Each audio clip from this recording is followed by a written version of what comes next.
Hey everyone, I'm so glad that you're here. Today we're going to talk about understanding modern hybrid work and balancing security and employee experience.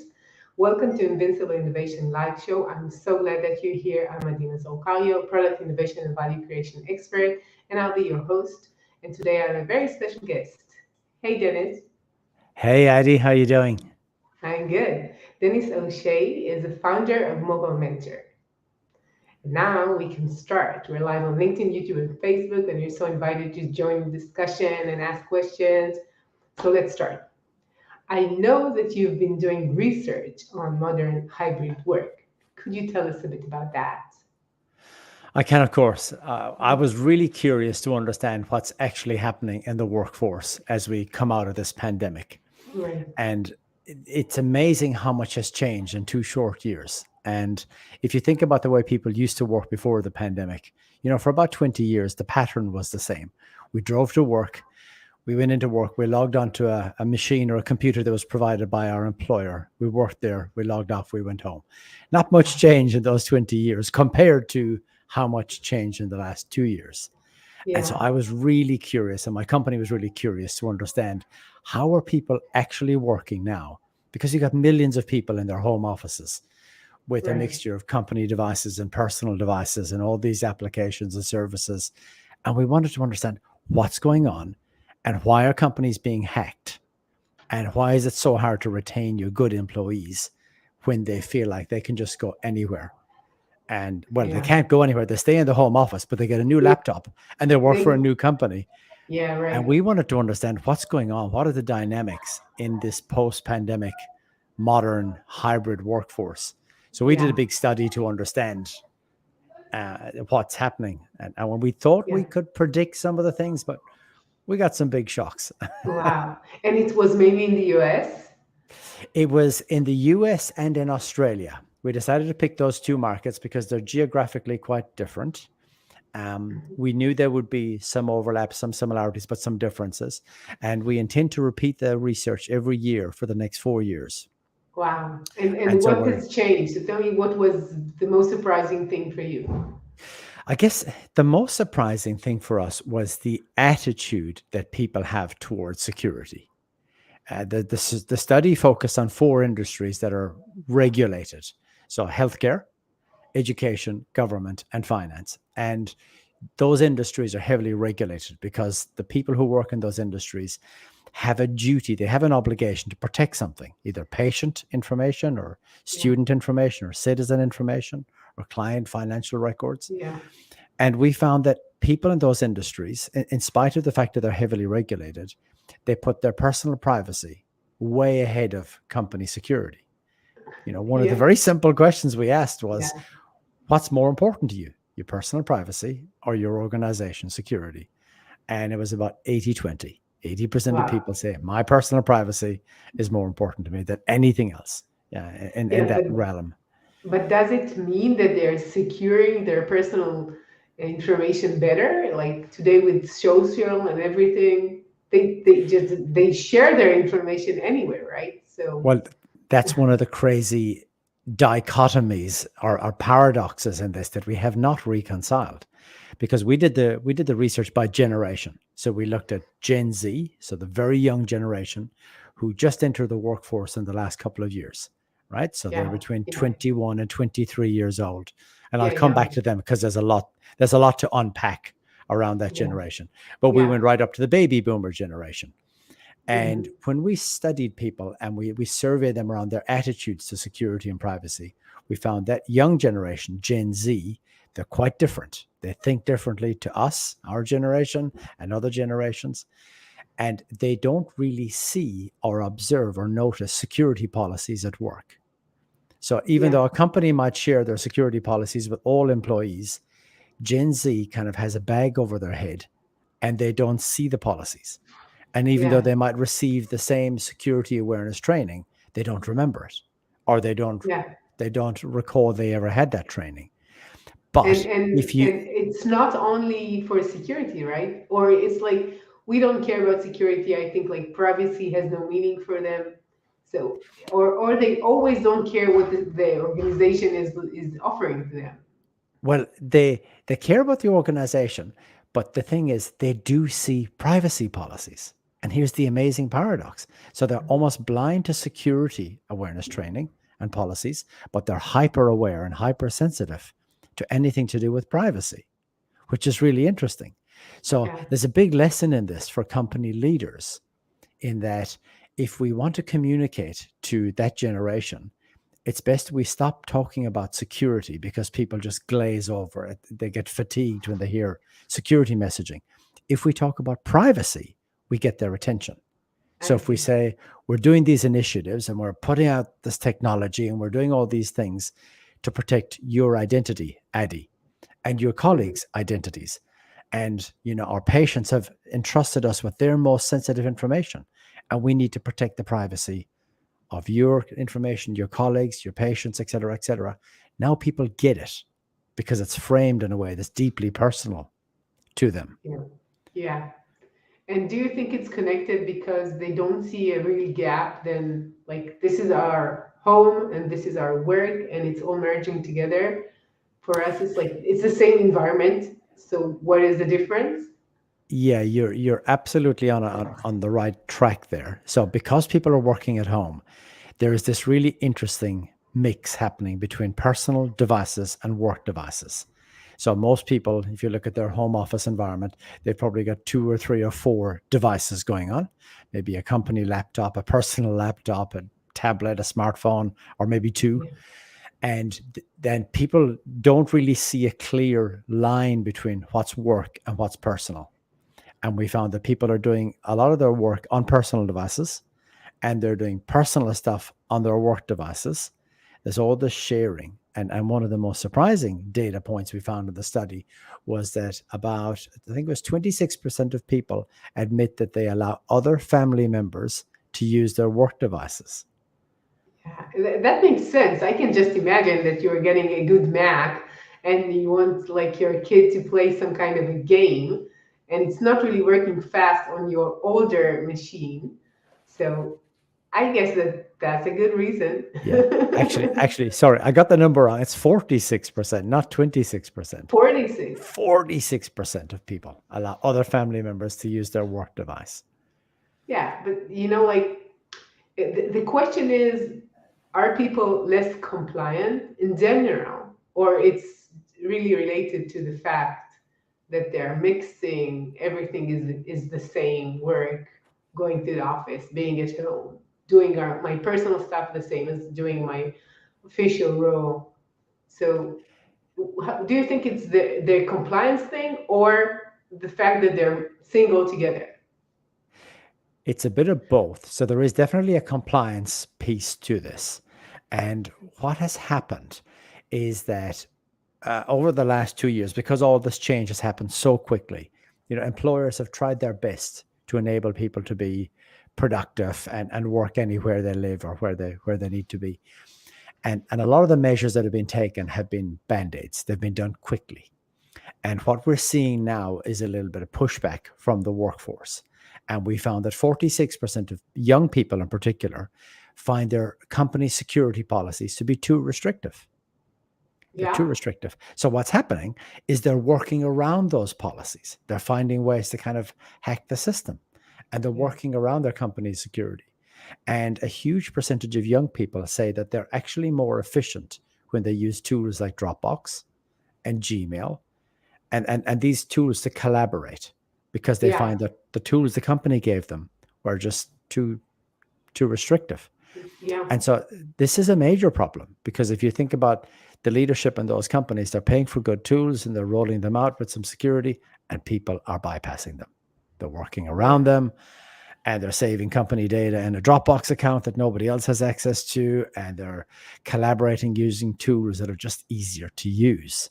And so that really starts to break down the security fabric that these organizations have put in place. Yeah.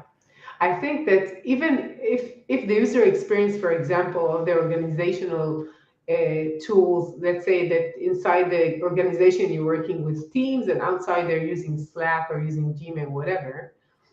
I don't think it's only the way that it's used. I think all the policies that are imposed on these tools make it so harder. Like it's not only a password. Sometimes you cannot get to some of the data.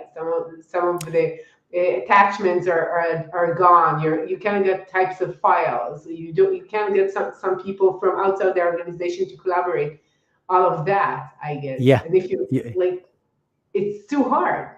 you're exactly right. And the easy example to give here is if a company needs their employees to use a VPN to access specific information, right? Let's say you got to fire up a VPN and log in again to access a folder, a shared drive somewhere to access some information. After a while, employees just get lazy and they start saving that somewhere easier, right? Yeah, Could be Dropbox or could be one of the many other storage locations. And that's the yeah. beginning of IP fragmentation. Your information is now getting fragmented and it's starting to leak and it's out there and public storage locations. That's one very Mhm. simple example, but it's happening all around us all day, every day. And that's the reason why companies are getting hacked. So the hackers are working easier with less work to get what they need. Yes, the primary reason that organizations are getting hacked is through their passwords. So compromised credentials, so the combination of username and password, when they get compromised, that's the primary way that bad actors get into companies.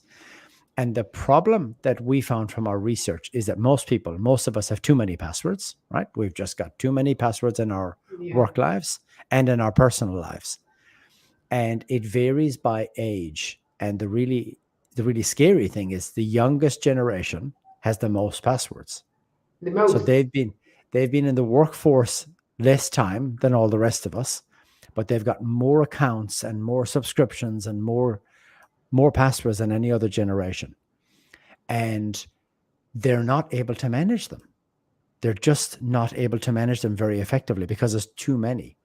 And so what happens is, as humans, we cannot remember a database of all these complex long passwords with numbers and alphanumeric characters, and we can change them every 90 days. So we find hacks, we find ways of kind of cheating. And what we Yeah. found is the way people save and store their passwords is a major problem. So we call that password hygiene, and what people are doing to doing with their passwords is really the problem. So we found 29% of people write their work passwords in a personal journal or a personal diary. They need to So write it somewhere. they need to write it somewhere. And another 24% put their work passwords on a notes app in their phone. And most of Oh, their phones are BYO. They're bring your own personal yeah. devices. Yeah, they're not And then, secure. yeah, and then more people save theirs in a Word document or a spreadsheet. And people just are not using secure password management tools to manage their passwords. So if you Yeah. think about the workforce coming in using more and more passwords, saving them and storing them poorly, and sometimes they get out of control. And then also as humans, we tend to do a couple of things. We tend to use familiar words as the basis of our password. Like we know from other research that 15% of people use their pet's name or Makes sense? a variation of the pet's name. Maybe it could be Yeah. the pet's name with a season or a month or a number or a birth date or something like that. And and then we also cluster our passwords. So people might have the same password for all their social accounts or all their bank accounts or all their work applications. And so if one gets hacked, then all the others are vulnerable. Yeah. Which is not good. And what you mentioned that employees are resigning. So with the great resignation, how do you see that in your research? Why people are leaving? There's a few reasons. We see that what happened in 2020 was there were two parts of this. In 2020, when we thought we were all coming out of the pandemic, we had that kind of false start. Employers started hiring a lot of new people remotely, and we saw companies hiring people whom they had never met to work for them remotely, and that was a big shift. And in the battle to get talent, we saw some power shift from employers to employees. The employees kind of got a lot more power than they ever had before. And then in 2021, we saw almost the opposite happen.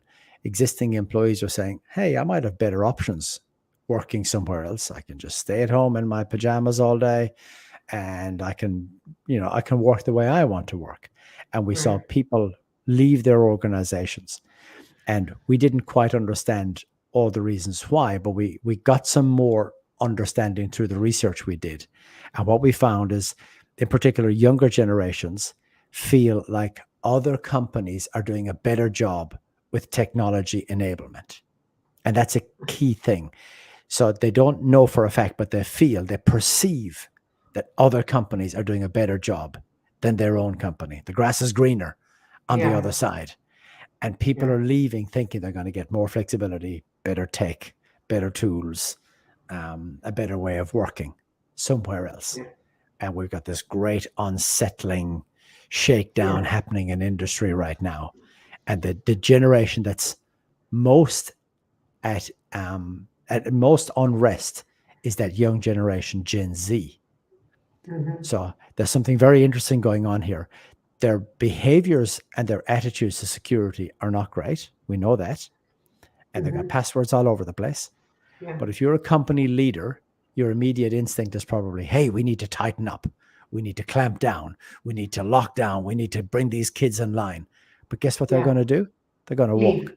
Yeah, they're Yeah. going to leave because they Yeah. perceive somebody else is doing a better job. Yeah. They will handle them differently. They will trust them more. They will not tell them what to do, and they could be more free in their time, in their resources, and what they get. They feel like it will be better there. That's what Yeah, they think. yeah, yeah, Yeah, but when we think about it, because they're so young, they don't have lots of relationship with work and with this specific company compared to maybe someone who's worked like a few years, maybe more in this like a workplace, and they feel obligated and connected to the people, to the organization, to whatever. And when you're just starting, you don't really care. Like you don't have, you're not the CEO apparently, so you can do whatever you want, right? So it's like I guess, and I think it's related to the fact that people understand that they should be trusted. That's what I think. They know that in these 2 years they've worked hard, and they like the bottom line did not change to most of the companies. And now they're saying, why don't you trust us? We've shown you that you could trust us. So why not? And they don't see them, they don't see what the C level are seeing or what the goals of the company as they see it. And then they say, okay, we're leaving. It's not for us. yeah. And there's an interesting dynamic at play here as well, because a lot of people joined their companies remotely in the last 2 years. And that young generation, Gen Z, they never knew an office based work culture before the pandemic because they were still Yeah. in university Yeah, or right. wherever they were. But they never knew the culture of going to work, being with colleagues, going out to lunch together, maybe going for drinks on a Friday, and all the informal relationships that happen, all the loose links that help you understand the context of the business or the organization you're part of. And that Yeah. sense of belonging is super important, especially for young people to feel like I've got my place in this organization. I belong. I've got all these people who know me. I'm respected. I've got a career path. That's missing now in some organizations because people just talk over video and they Yeah. don't get a chance to meet and they don't understand. They don't have the same contextual relevance and contextual understanding of where are we going as an organization? Where do I fit? Do I have a future? What will it look like for me in a couple of years' time? Who are my Yeah. role models? That's all much harder in a remote setting. And in particular, if you're Gen Z and you're 22 years old and this is your first job and you're only working remotely or you've been onboarded remotely, it's and you can only assess your employer through the lens of a remote employee because you never knew life at work before Yeah. the pandemic. Yeah. That's not an easy place to be. Yeah. I totally agree with the belonging part. I think that you want to belong to something and you feel that you have this kind of relationship. I care about this place and they care about me. And when you're doing everything by screen, it's like, yeah, I do my role, I do what I'm supposed to do, but all the additional values you could get from a group of people working together is missing. And then you're staying alone, more or less, just doing whatever you want. And that's Yeah, it. yeah, yeah. And it's particularly challenging for remote workers and the young Gen Z workers. But there's actually a big positive in this. We Hmm. think that organizations can learn a lot by observing their remote workers and by observing the Gen Z, the young workers. And we think organizations that want to develop a long-term healthy culture will be able to do so by really observing and studying what's happening with Gen Z. And we think the best Hmm. predictor of the future is to understand that generation now, because you're Yeah. going to get the next wave of Gen Z coming into the organization. Here in the United States, it'll be in May when they graduate college, and in Australia Ooh. and New Zealand, it'll be in November, December. And every year, a new wave of them enters the workforce, and they will bring their attitudes and behaviors and perceptions and preferences. And in 5 years' time, they'll be in managerial. They'll be in their first management roles, and some will be moving into leadership roles. So the more we understand them and the more we can harness their energies and their way of seeing the world, the better for organizations. But by understanding them, we can predict with a high degree of accuracy, we think, what the world will look like in 5 years' time when this generation starts to exert their control and their influence and they start to flood the workplace. We're going to get older, and Apparently. apparently. My father keeps saying to me, Dennis, whatever you do, don't get old. It's not much fun. Don't do it. But it's My coming, right? my father told me nobody got out of this life alive. There you So go. And so while we get older, that young generation is going to flood the workforce and they will Mhm. dominate eventually. So, So what do they need to know about them? So what is like lacking from the leadership? What is the knowledge they need to know in order to be prepared for that flood, as you say? I think it's recognition that that generation thinks differently. And here's a good way of thinking about it. So demographically, that generation is between 20 and 23 years old, something like that. But psychographically, they're the only generation alive who cannot remember 9/11. Now, everybody in this planet, I bet you and I and everybody listening knows exactly where you were, who you were with, and what you were doing when 9/11 happened. Yeah, Okay? right. It profoundly impacted our minds and our lives, no matter where we were. I was living in Switzerland, a neutral country, but it was huge the way it weighed on the country, everywhere in the Yeah. world, except Gen Z. They were running Hmm. around in nappies, completely oblivious to what was going on. And Yeah. then they grew up over the next 20 years and they did their study and they entered the workforce during a pandemic. So they're wired differently, and they have not learned to fear for their security in the way we did. Their lives were Hmm. not threatened in the way our lives, were impacted. And so they come into work not concerned about things that we've always been concerned or that we've been concerned about for 20 years. Yeah. And yet they're the generation we see who say privacy is important, but still they share everything about their lives in Everything. social media, everything. Yeah. And so we're still trying to figure out what's going on here. How do they, on one hand, say, I'm blind to security, I care about privacy, but here's all the information about the holiday I've just been on and who I'm with and where I stayed and how long I was away from home. And here's my pet and my pet's name. So now you can guess my passwords. You know, Yeah. Of course. there's a lot to unpack with that generation, and we haven't Yeah. unpacked it all yet. We have not. Yeah. But my Like encouragement, you mentioned the 9/11, and I'm from Israel. We have so many events to think about. It's like you have one big one, I have lots of them. But yes, I think that it's not related only to personal security. It's related to the way you think about your work and about your job. My parents, they always thought about like job security. Going to a place, working for 15 years, 20 years in the same like place, and you're secure because you don't need to fight for to make a living. And today, many of these young kids, they get what they want. It's much easier to live financially than it was in the past, especially like in the US and in Australia, for example, not in Africa, but Yeah. it's like it's Yeah. easy for them. So they're not that worried. And maybe it's good that they're not worrying. They're not thinking like 15 years from now, I need to have a pension, whatever, right? Yeah. I think Yeah. it's a good thing. It is, and you're right. Our generation was brought up to think, get a steady, stable job with some big government organization, and you'll never lose your job. The young generation now, I think, realizes that actually getting some versatile skills makes me a lot more secure and gives me more Yeah, freedom and adaptability than sitting in right. one job for a long time. Yeah, you're right. So what do you think it's so hard to retain talent in general and these people in particular to just make them stay? If we understand it, let's say the organization understand that this is who they are.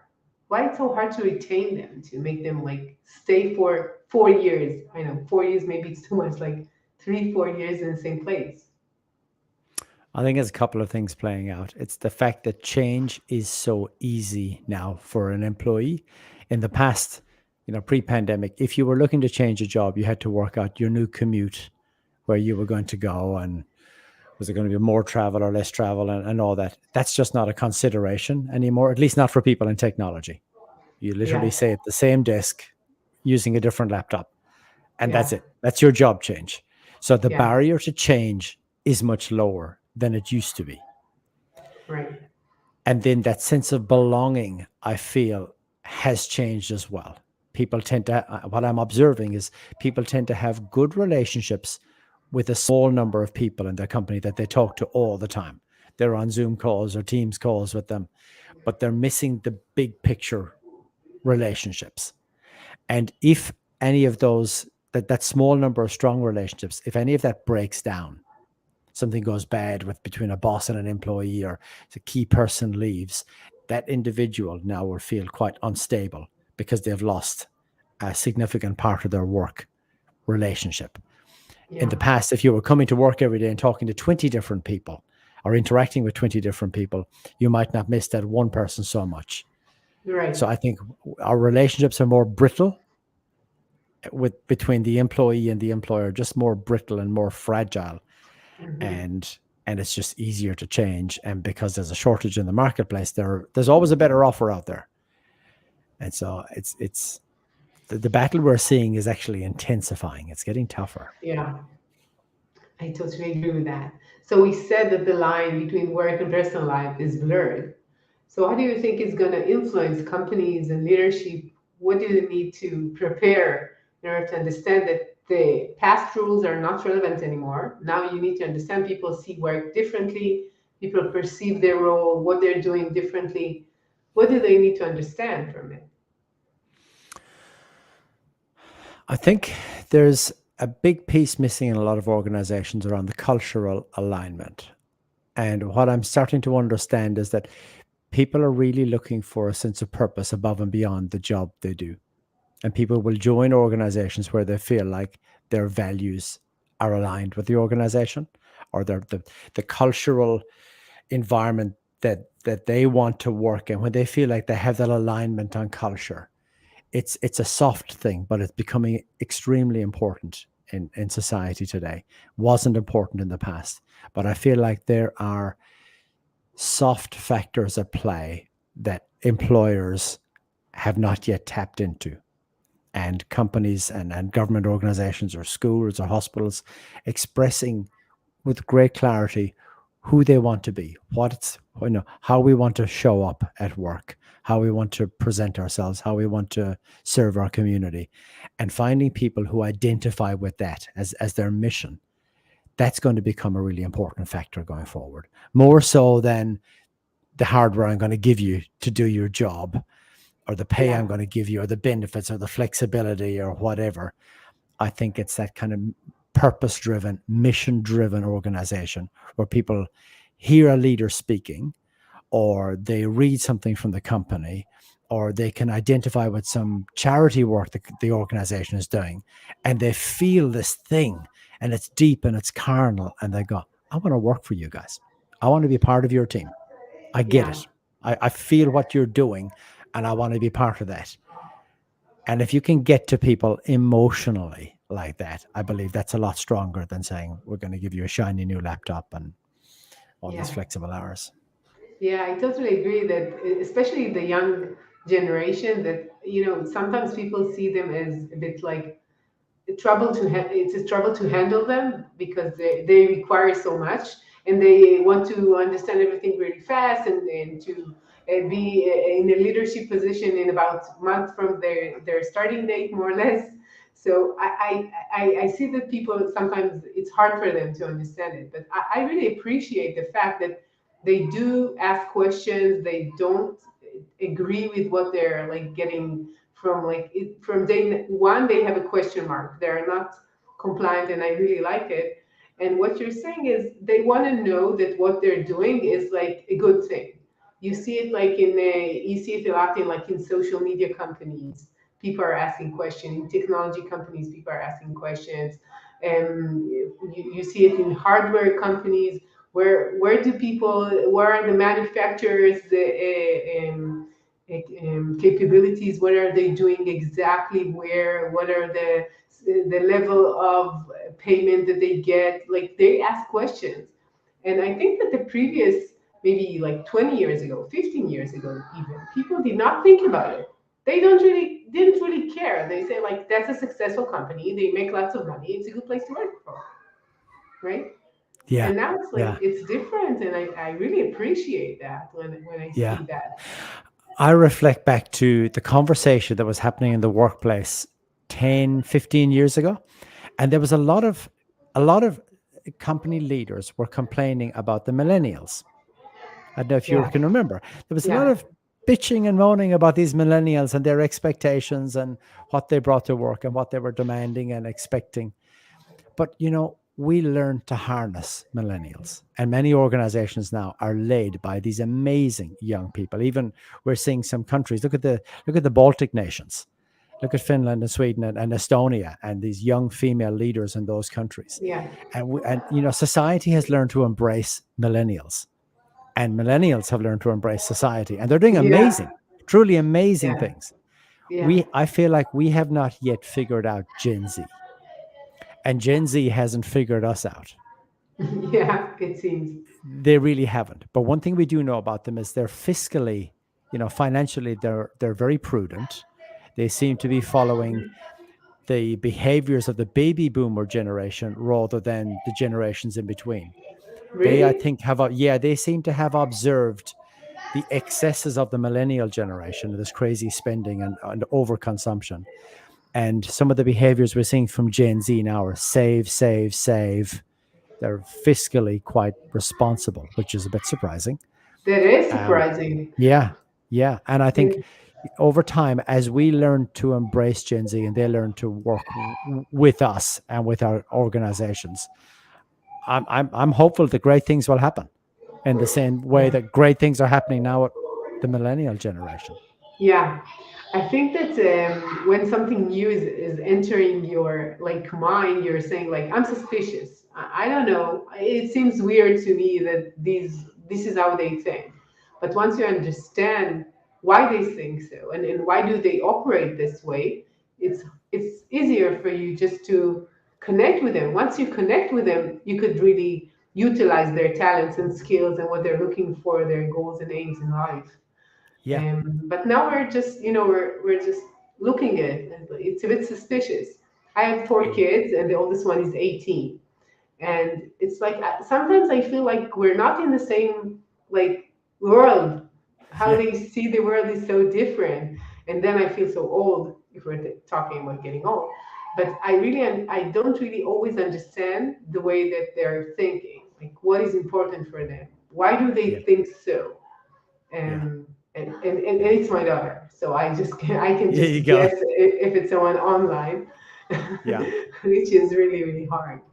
So yeah. what do you think that leaders really need to know, and what will make a successful leader for a remote hybrid team? I think there's a couple of things. One is to involve remote workers when you're making decisions on technology, because remote workers will pressure test your decisions faster than anybody else. So you might think you can choose the next set of tools or technology for collaborating and how you work, but those remote workers will prove you wrong or prove you right, because they Yeah. will be the ones that will find the flaws and find the weaknesses. So my first piece of advice would be kind of bring some of those remote workers into the tent and involve them in the decision making process. Mhm. And the second I would say is to involve Gen Z in how you communicate, because we know now they're blind to any form of communication around security, but really, really aware of anything around privacy. So if you're drafting or crafting communications on changes that are coming or rolling out new technology or new tools or new ways of doing things, use Gen Z to help you get the message right, because they will be the most critical of how it lands. And if you can use them to help you shape that message and make sure that it lands well, you're going to be much more effective in cutting through to people. Yeah, I totally agree. Like I come from design, and there is always this like balance between what the company or the software requires from you and the users on the other hand, especially if we're talking about security, they don't have the same goals, right? So when you're thinking about the organization as the main platform and the users as the employees, it's just the same. You could require VPN and passwords and so many like barriers, but in the end, if they feel it's like too much for them, they will not do it. They will just find a way. And They, if you make them work too hard, it's not good for you too. So you have to balance that.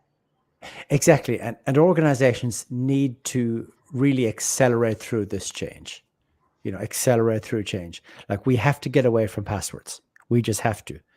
That's a good example. I'm glad you raised that. And if you think about it, passwords were a great invention in 1961. 61. 1961. But we found out in 1921 they were the primary reason why organizations are getting hacked and getting ransomed. And as a Yeah. society, we just have to move away from passwords really quickly now and go fully passwordless. So that's what, one of the things company leaders need to do. Same with VPNs. For a long time, we thought VPNs could be trusted. We thought they were safe. We thought the entity at the other end of our VPN was allowed to access our resources. Well, we found out again in 2021, that's how the Colonial Pipeline breach happened, and many other Mhm. breaches. So we need to get away from VPNs. We need to get away from passwords. We need to modernize the way we enable people to work remotely. There are better ways now, much more secure, much more efficient ways of enabling people to work, and companies have to embrace them and get away from this legacy thinking and legacy technology, because that's Yeah. holding us back.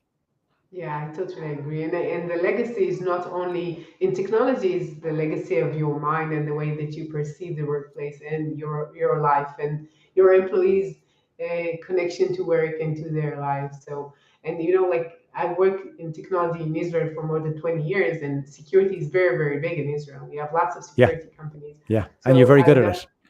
Yeah, we are good at it. And I've done so many security products out there. And I see them getting more soft, getting more it's more complex, but for the user it should be much easier. And it seems that what has been like 10 years ago, even not 20 years, 10 years ago in security is not that relevant right now. And we see hackers being so more sophisticated, Oh more yeah, and more sophisticated. They're so smart. You cannot not like appreciate it. The way that they're understanding these things, they're so smart. So yeah. you cannot just take a name and a number and that's it, and then a question mark in most of the cases. Like that's the character, right? You're right. And for company leaders, it's all about getting the balance right between security and employee experience. And it's a constant, never ending balancing act. And you'll never reach a destination. It will never be over, because you'll always be rolling out new tools and new policies and new ways of doing things. And so every decision we make, we have to balance the security and the employee experience. Those two go hand in hand. And that's why Yeah, this is a journey to get to a yeah, modern configuration. It's a journey, and there's no finite start date or end date. It will go yeah. on for many, many years. Yeah. It makes me think about a YouTuber. My son told me about. He's 16, and there is this YouTuber, and he finds hackers, people like scammers, actually, people trying to scam people and get their password, their name, and then go to their environments, whatever, and steal their identity and so on. And you see his work, and he's really smart. It's called like Take It Realm or something like that. And I really love to see what he's doing. And it's so sophisticated. Like he talks to them, and then he gets to their details, and then he tries the password, and then he hacks their systems, and then he gets back to them. And wow, it's like it's you have to see it. Really. It's the best YouTuber I'd like to ever. see that. Yeah, Yeah. I'd like to see that. Can you send me the link? Yeah, I'll send you. It's the Take It Thank you. Realm. Yeah. Okay, so we're almost done. So what is your number one tip for leaders today? Wow. Number one tip for leaders today is to observe what is happening in your modern hybrid workforce. Observe. So, not seek to change yet, but watch what's happening with remote workers and the way they're really working. Not how you expect them to be working, but what are they really doing? And listen to Gen Z, because if Mhm. we believe the future is going to be is going to be mainly hybrid work, and some people are going to work remotely and some not, and there's going to be a lot of young people coming into your organization in the next 5 to 10 years, you're going to be best equipped if you really understand those two cohorts, the remote Yeah. community and the young community. So Yeah. listen and observe would be my best advice. Yeah.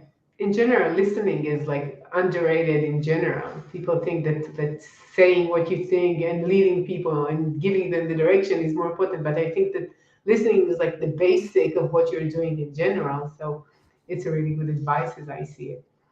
Thank you. Yeah. And where could people hear more about you and your work and contact you? I'm on LinkedIn, Denis O'Shea. That's Denis O apostrophe SAGA. I'm fairly active on LinkedIn. And then my company is called Mobile Mentor. It's mobile-mentor.com. And we specialize in helping organizations to be secure and have a great employee experience, specifically when they've got a hybrid workforce and they need to get that balance right. So we've been Yeah. in this space for about 17 or 18 years, and we're very passionate about working with organizations who want to do good things and get that balance right. Yeah. Thank you for your time, Dennis. It's been a pleasure talking to you. And I really love your accent, which is so special. So I guess the ones who listen to the podcast will enjoy it as much as me. Thank you. I Thank you. practice it every day. Yeah, you do it really well. And to all of you change makers out there, thank you for joining me. If you want to learn more about what I do, go to invincibleinnovation.com, and I'll see you next week with another innovative, insightful talk. See ya.